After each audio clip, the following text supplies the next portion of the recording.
የመከላከያ ሰራዊት ፋኖን ተቀላቀሉ። የአገዛዙ ካምፕ በብርሃን ፍጥነት እየተናደ ነው ሲሉ የተናገሩት የፋኖ የበላይ አዛዦች ወደ ፋኖ የተቀላቀሉትን የመከላከያ አባላት እንኳን ደህና መጣችሁ አቀባበል አድርጎላቸዋል። የመሪያችን አርበኛ ዘመነ ካሴን ጥሪ የተቀበሉ 11 ወንድሞቻችን ብርጌዳችን ተቀላቅለዋል ብለዋል። ከዚህ ቀደም በድርጅታችን መሪ አርበኛ ዘመነ ካሴ የተላለፈውን የምህረት ጥሪ በመቀበልና ብርጌዳችን የአፋብኃ ምዕራብ አማራ ቀጠና ቴዎድሮስ እዝ 3ኛ ጎጃም አገው ምድር ኤፍሬም አጥናፉ ብርጌድ መስከረም 23 2018 ዓ.ም አዲስ ቅዳም ከተማ በተደረገው ዘመቻ 50 አለቃ አይሸሽም ተክሌ ኦፕሬሽን በኋላ ያስተላለፈውን ፋኖን ተቀላቅላችሁ ህይወታችሁን አትርፉ አዋጅ በማክበር ስማቸው ለጊዜው እንዲጠቀስ ያልፈለጉ 3 የወንድሞቻችንን ጨምሮ 50 አለቃ ምህረት አደራ፣ ሀብታሙ ተገኘ፣ ያዛቸው ካሳሁን፣ ፈጠነ አስማረ፣ በላይነህ ገረም፣ ፍቅረ ማርያም ምትኩ፣ ስዩም አበጋዝ፣ ተስፋዬ ተክሌ በድምሩ 11 ወንድሞቻችን መስከረም 26 27 2018 ዓ.ም እንዲሁም ጥቅምት 1 2018 ዓ.ም አዲስ ቅዳም ከተማ ከከተማቸው የጠላት ካምፕ በማምለጥ የምዕራብ አማራ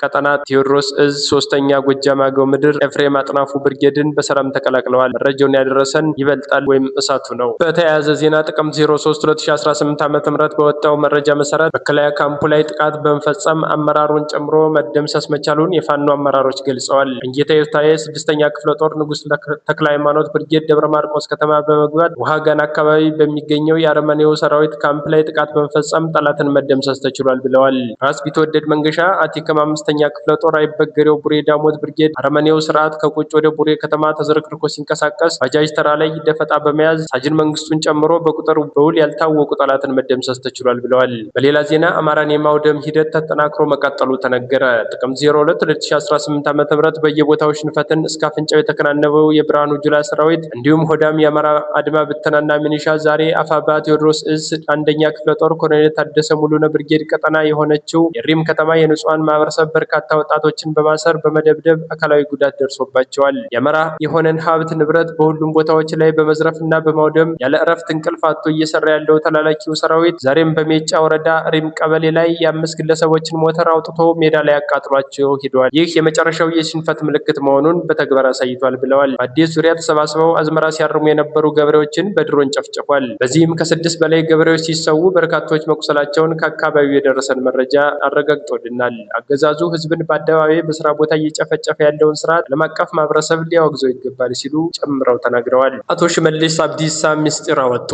አማራውን እርስ በርስ ደም አቃብተነዋል። ከዚህም ባለፈ ጥሬ ስጋ እየቀለብን አሰልጥነን ያስቀመጥነው የኦሮሞ ልዩ ኃይል አለን፣ ፈተን እንለቅበታለን ሲሉ ተደምጠዋል። እውነታው እንዲህ ነው። ሚኒሻ ሆኖ ከፋኖ ቤተሰብ ያልገደል የለም። በተመሳሳይ ፋኖ ሆኖ ከሚኒሻ ቤተሰብ ያልገደል የለም። በአማራ ባህል ደግሞ ደም ሳይመልሱ መቅረት እንደ ነውር የሚቆጠር ነገር አለ። ስለዚህ አሁን ላይ እርስ በርስ ለግድያ የሚፈላለጉ ጓደኛሞች ሆነዋል። ፋኖን አጥፋልን ብለን የምንለምነው ሚኒሻ አይኖረንም። ለራሱ ሲል የራሱን ህይወት ለማትረፍ ሲል ያለምንም ክፍያ ፋኖን ያሳድድናል። በእንደዚህ አይነት መንገድ እጃችን ላይ ያለውን ገንዘብ ለሚኒሻ ከመበተን ድነናል። ገንዘቡን ለገዳ ልዩ ኮማንዶ ማሰልጠኛና መሳሪያ መግዣ ይውላል። አማራ ከዚህ በኋላ ከነሙሉ ክብሩ በአባገዳ ልጆች ፊት የሚቆምበት ዘመቻ አብቷል። ማንም አባካና የሚለው ሰው አይኖርም። ደንብዬ እንደነገርኳችሁ አማራ ከዚህ በኋላ እስከ ምጽአት ድረስ ምንም አይነት የፖለቲካ ውሳኔ ሰጭነት ሚና እንዳይኖረው አድርገን ሰርተናል። አንዳንዶች ይህን ስንል መታበይ ይመስላቸዋል። ነገር ግን ፖለቲካውን የሰራነው ሰዎች ስለምናውቀው ነው። ከእንግዲህ ኦሮሞ ማድረግ ያለበት ተበድለው ከነበረችው ሚኒሊክ ሰራሽ ሀረር ቁጭ ብሎ ካሳ መቀበል ብቻ ነው። ከኦሮሞ ጋር ሰላም ፈጥሬ ይኖራለሁ የሚል አካል እርሱን እንቀበላለን። ነገር ግን አካሄዱ የሚሆነው ኦሮሞ በሚወስንለት ማንኛውም ህግና ድንጋጌ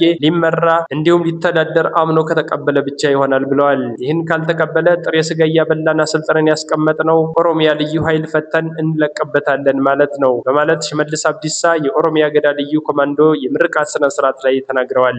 የዓለም ባንክ የኢትዮጵያ ድህነት መጠን በ2025 ዓ.ም ወደ 43 በመቶ ከፍ ሊል እንደሚችል ገለጸ።